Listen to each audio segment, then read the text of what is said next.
I've been on a spiritual journey my whole life. When I was growing up in church, I remember, of course, hearing about God and Jesus, but it didn't become real or personal to me until I was probably 10 years old. One night, after watching a Billy Graham crusade on TV, I walked across the street to my elementary school and walked up the 3 floors of the fire escape until I was at the top. And I sat down, put my legs over the edge of the fire escape, and just felt this flood of peace and love and joy just wash over me and fill me. And it was undeniable. It was palpable and real. And I thought at that time that this is so real that I have to not only feel it again, but also share it with others in a life of service through my words and my deeds. When I was 16 years old, I was fortunate to be an exchange student in Thailand. And even though I was a Christian, I visited many Buddhist monasteries in Thailand. And I remember the first time I walked into a temple or monastery and I sat down, that same deep sense of peace and joy and palpable reality of the divine just flooded over me.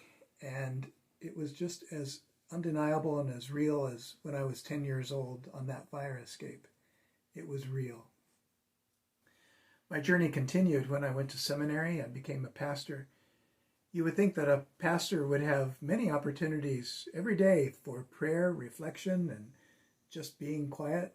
The truth is, a pastor's life is a very busy life, and I found it difficult as a full-time pastor to just settle down and be present with God and be quiet. I had a great experience for 6 years as a missionary in Zimbabwe, where I was exposed to the very deep and real joy of African spirituality, both among Africans who were Christians and Africans who practiced traditional religions. I went back to Thailand and spent some very meaningful weeks visiting those places that I had visited as a teenager and having again that very deep sense of spiritual connection. And then I got to spend 3 months about 10 years ago in India, which is the home of so many world religions and such deep spirituality, and was reminded again that whatever this God is, this one divine reality, it's common to all the traditions and it's common to all people, and it's found in many places, the ordinary and extraordinary, the likely and the unlikely. I decided just over 3 years ago to transition from being a full-time senior pastor to being a part-time associate pastor so that I could finally go deeper into my own spiritual life and then have opportunities to share the journey with others who are on their own spiritual journeys, and to do that as a spiritual companion.